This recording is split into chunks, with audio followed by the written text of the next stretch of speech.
Before turning to alternative ambiguity models that were written after and outside the textbook, first I present the last ambiguity model that was in the textbook, that was prospect theory for ambiguity. In a way, this is the peak of the course because it is the most general model in the book and it comprises all the other models as special cases. But still, we can be short on it because it's simply combining all things that we learned before. So I will briefly give you the definition.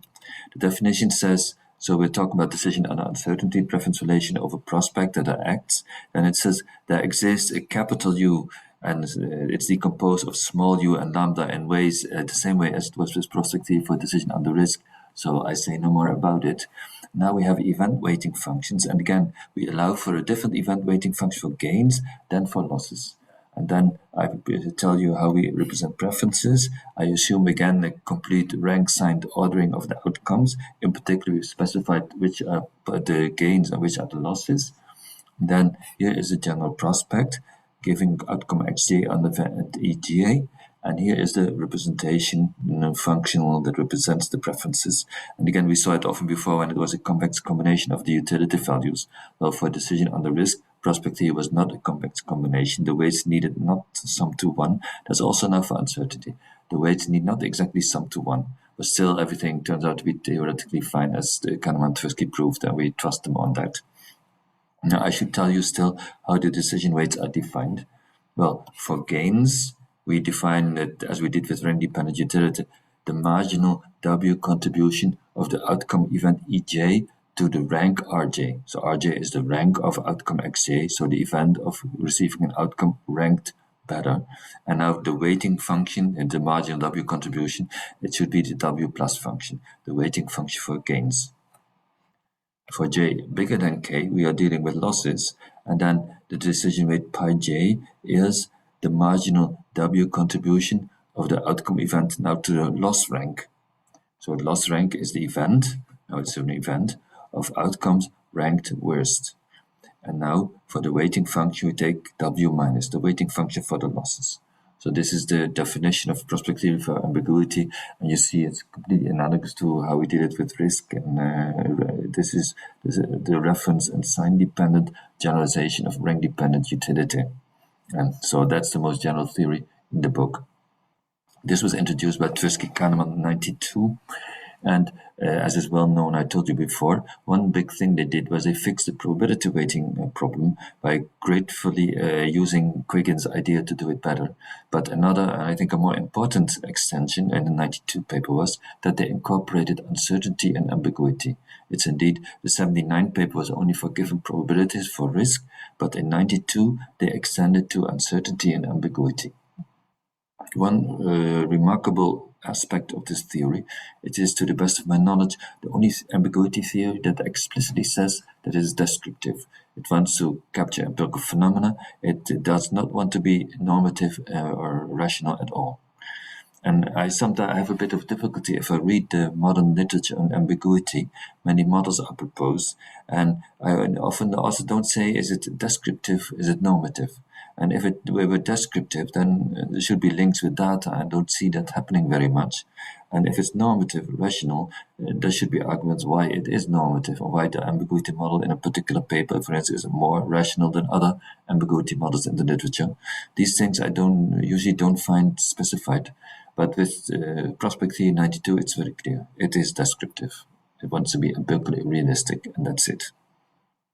Well, empirical findings, and especially if you read the theoretical literature, you have the impression that ambiguity aversion is the only relevant thing. We should all be focusing on that. But empirically, you don't find it so much. It is prevailing. There's more ambiguity aversion than ambiguity seeking, but it's not, in many situations, particular stimuli situations, there is more ambiguity seeking than ambiguity aversion. And also, if the ambiguity aversion is prevailing, often it's not very strong. So it's less than the literature make you think. More prevailing maybe this insensitivity phenomenon, and leading, let me explain it, it leads to a fourfold pattern of ambiguity. That's the prevailing empirical finding. You heard about the fourfold pattern of risk attitude, and ambiguity is just finding the same, but now for ambiguity. And so we can look at, You can have a gain or a loss, and it can be a likely event or an unlikely event. Likely, unlikely are a bit vaguely defined, but give me that one. Now, if we have a likely event of a gain, then the prevailing finding is ambiguity aversion. But if we change anything, we take likely, each time we change likely into unlikely, or we change gain into loss, it flips. Thus, an unlikely event of a gain gives more ambiguity seeking than ambiguity aversion. And also, in general, for losses, there's more ambiguity seeking than ambiguity aversion. So these are the empirical findings. And again, it's a fourfold pattern. It's quite more varied than the literature may make you think. In general, for uncertainty and ambiguity, much we find the same phenomena as for risk, only more pronounced to a more extreme degree. For instance, when I showed you this experimental paper of 2011 in a previous recording, then we also saw that the deviation from expected utility from the diagonal for the source function for risk known probability, the deviation was less than for the other sources of uncertainty. So that already showed you what is the general finding, that for uncertainty, these phenomena are like for risk, but more pronounced. Now, ambiguity and uncertainty is a rich field. There are many kinds. In a way, for every function that you draw, you can find a commodity such that that is the utility function. For many commodities, it can be decreasing. And it's a bit, also for every non-additive set function, you can find a source of uncertainty such that that is a source function. This may be a bit exaggerated, but still you can expect much variation. There are many kind of emotions going on in uncertain event, many kind of cognitive complications, misunderstandings. So many phenomena can be expected to occur. Ambiguity and uncertainty are rich domains, and we cannot expect simple laws to hold in great generality. We should just, I don't know if it's good or bad news, there's much to investigate, but also it's hard, much to do, much work to be done. That's partly good, but partly bad news for researchers. Surely, we should find predictive patterns. We should find, if we have a source function for one, a source of uncertainty, that can predict within one individual, that it can predict source function for other sources of uncertainty.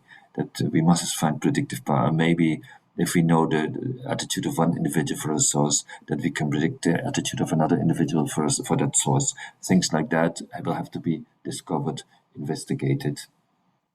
But that's work to be done for the future. And sometimes on this point also I find the literature today quite misleading often. It is often suggested that ambiguity attitude is just one thing, and then if you study the Ellsberg-Ern experiment, you know what ambiguity attitude is, and then you know for all uncertain events, and that's about everything in life, you know how people behave. That's a bit the spirit of the literature. Well, it would be too good to be true, and of course it's not like that. I think, in fact, that the Ellsberg-Ern is not at all representative for uncertainty ambiguity. The Ellsberg-Ern, it's a weird secret. You're investigating more aversion to weird secrets than aversion to unknown probability if you do experiments with the Ellsberg-Ern. I think if we want to know about uncertainty and ambiguity attitudes, we should look at natural events. And maybe, for instance, climate change is a big field of application of ambiguity theory. If you want to know about ambiguity attitudes there, we should study how people behave for events that are about climate change, not for urns put on a table where you're not told what the content is. That's a very different thing. Well, so much to be done for future research and future generations, maybe. And more, I will be discussing other ambiguity models in the literature.